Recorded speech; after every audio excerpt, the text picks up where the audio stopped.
In this battle, we are taking on Jana TV, also known as LeBlazed, in the Discord server of Project Bronze Legends. So, anyways, unfortunately, I did not recognize that he was a moderator initially. So he wanted to have team preview off, and I complied with that because I wasn't taking it too seriously. But that was probably one of my bigger mistakes in this battle. So, anyways, most people who want team preview off are having it off so they can hide their lead Pokemon like Galvantula and Shuckle, so they don't get punished by someone that sees that and then takes advantage of that. And obviously here he did actually have a lead Pokemon, which was his Shuckle, and that was one of the things he was probably trying to hide with team preview off.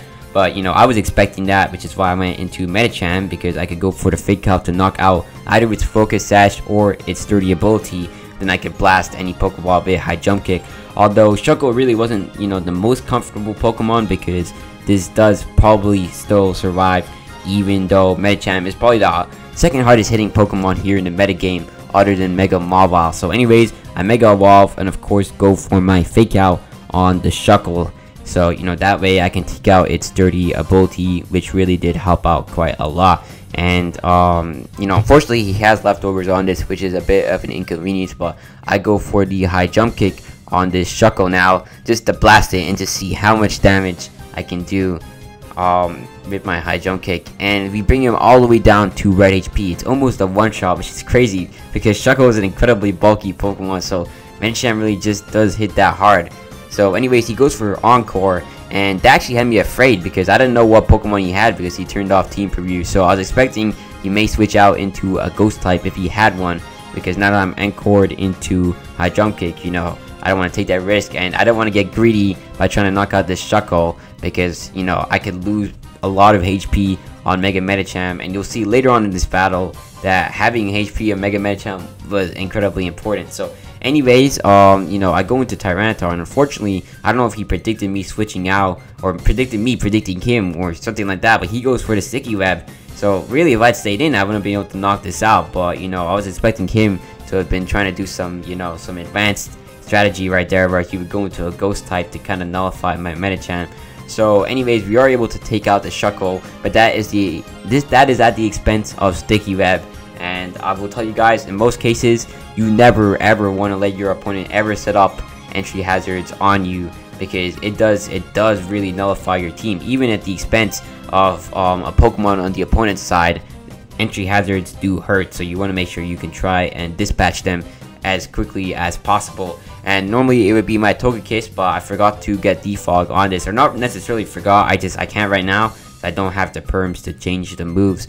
But for now, we won't have really any answers to entry hazard Pokemon other than switching into a Pokemon like Volcarona and trying to sweep. So anyways, Toxapex has always been one of my day one checks to Pokemon like Mimikyu. And for anyone that needs an answer to Pokemon like Mimikyu, Aegislash, Blaziken in a sense, and in some cases Mega Lucario, Toxapex is an excellent Pokemon, because its typing lets you resist a lot of common stabs, and in addition it has Regenerator and Haze, which is just such a lethal combination. And then you can use Scald, of course, to burn and nullify the opponent. So this is one of your best checks in the book. So anyways, I go for Recover here to get back to full HP while he goes for his Swords Dance. So I go for Haze, because one thing I will tell you guys, you always want to shut down any setups before they get scary. So if I try to fish for a Scald here, let's say he got a critical hit, he would be a +2 and he'd be at enough damage to knock me out with a neutral hit. It's kind of hard to explain, but you want to shut down any of those setup attempts, because even then you could also switch into another Pokemon without being at the risk of taking a lot more damage. So I go for Scald the second time here, and the reason I'm going for Scald here rather than Toxic is because I'm trying to fish for a burn, because a burn on Mimikyu would be enough to remove it from being a threat. But unfortunately, my luck was not there today, because I wasn't able to land that successfully. So anyways, he gets a critical hit here, so that prompts me to switch out on the Swords Dance, which I was expecting, and luckily for us, he does go for a Swords Dance. So the good thing about this is that now he will never want to switch out, because he set up a Swords Dance, so he probably doesn't want to put that to waste. So I went for a Bullet Punch here expecting him to stay in, and luckily he does. Now, if he had Shadow Sneak, it wouldn't be great because he would be able to do good damage back to my Sizer, but luckily for us, he did not carry that with his Mimikyu. Instead, he was probably trying to go for a Shadow Claw, expecting to outspeed me, but he probably didn't know I had priority on this, which really is kind of a beginner thing. Most people who run Sizer are going to be running priority, but you know, it is what it is. So anyways, I go for Togekiss on the Blaziken, hoping for a Sword Stance, but he goes for Flare Blitz, and that completely destroys my my Togekiss. And you know, that just shows the pure power output of Blaziken. And you know, this is a setup sweeper, so they normally go for Sword Stance, and then you know, with the speed boost, there's no way you can think about speeding this. So this Pokemon is Ubers for a reason. And see, normally I don't like to battle opponents that use you know, full-fledged Uber Pokemon. Now, like if you're using like, you know, Ubers in one generation, or you in the next, like Mawile or Metagross, or you know Sableye, or Greninja, any of those Pokemon are fine, because you know, they're not borderline, you know, they're borderline broken, but they're not fully broken. But Pokemon like Blaziken is fully broken, and it can, you know, destroy teams. So anyways, I go for a Shadow Ball here. I predicted his you know, his Flare Blitz, which is why I went to Chandelure. And he decides to go for a high jump kick. I'm not sure why. Maybe he was making a hard prediction there, but I'm able to dispatch it with a Shadow Ball. And the only thing that did have me scared there was if he was running Earthquake.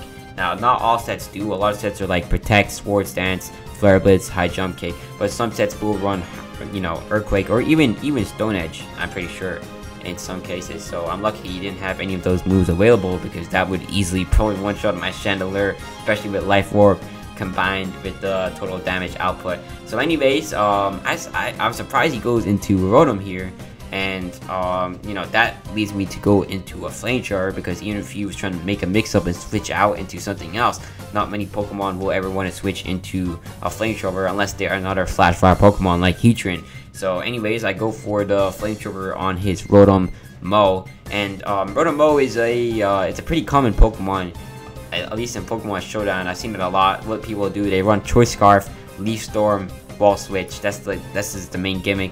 You can really revenge kill a lot of Pokemon with Rotom Mow, because it does have that initial power output with Leaf Storm, and you can also get momentum on predictions with, you know, Wall Switch. And not many Pokemon will ever want to switch in as ground types. Like, ground types are really a lot of the time the common answer to Wall Switch Pokemon, but not many people are ever trying to use a ground type against Rotom Mow, because it has Leaf Storm, and you know, that's super effective. You get blasted by a Leaf Storm, it's over for you. So you know, that's that. So anyways, he goes for Trick, which is an interesting choice here, because Choice Scarf really doesn't shut down my Chandelure, and I go for Flamethrower here, which is an instant knockout. There's absolutely no way Rotom is living a Flamethrower that's boosted by Flash Fire from Chandelure.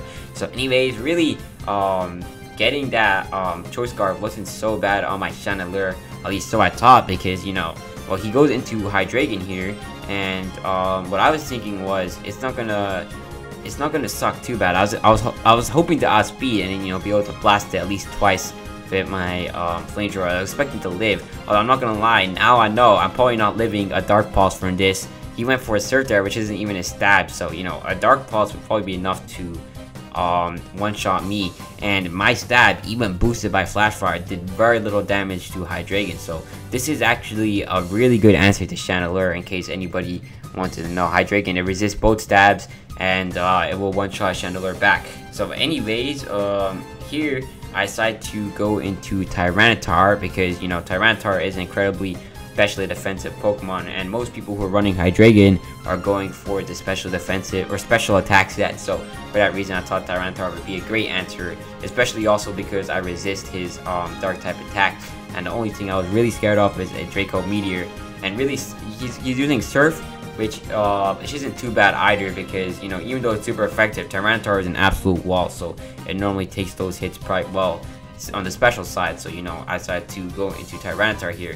Now, one thing I will say though, my biggest mistake in this battle was probably letting Chandelure go down, because that would have really come in clutch later on in the battle. So anyways, he goes for a Surf here, which is a critical hit and barely does any damage to Tyranitar. That's barely 1/3, and that's a critical hit, super effective. So that just shows how much of a wall Tyranitar actually is. So anyways, I go for a Rock Slide here, and I probably shouldn't have gone for Crunch on the second turn, because you know, he was gonna go down with the compiled damage of the Sandstorm. So really, Rock Slide was a bit of a risk because it has burst accuracy. I would never recommend that. I would have probably gone for Crunch there, even though it's a resisted attack.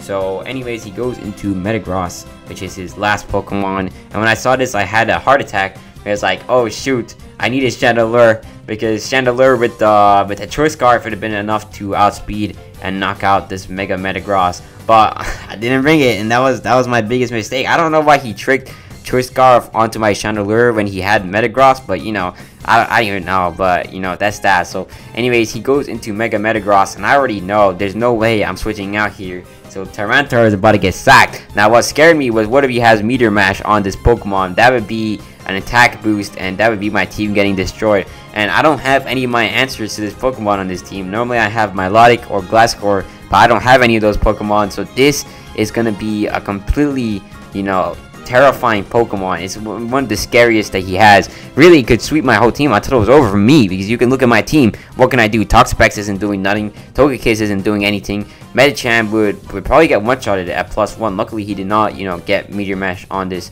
Metagross. So anyways, I go into Medicham, and I was tempted to go for the Fake Out here, but then I realized, wait, that'd be a bad idea, because with the Sandstorm damage I would get additional chip, and then he'd be able to probably one-shot me with his attack. And I'm glad I did that, because he went for a Zen Headbutt, which almost one-shot me. So with the Sandstorm, that would have been enough. So I'm lucky I went for a high jump kick there rather than Fake Out, and that was enough to win the battle. So that is GG.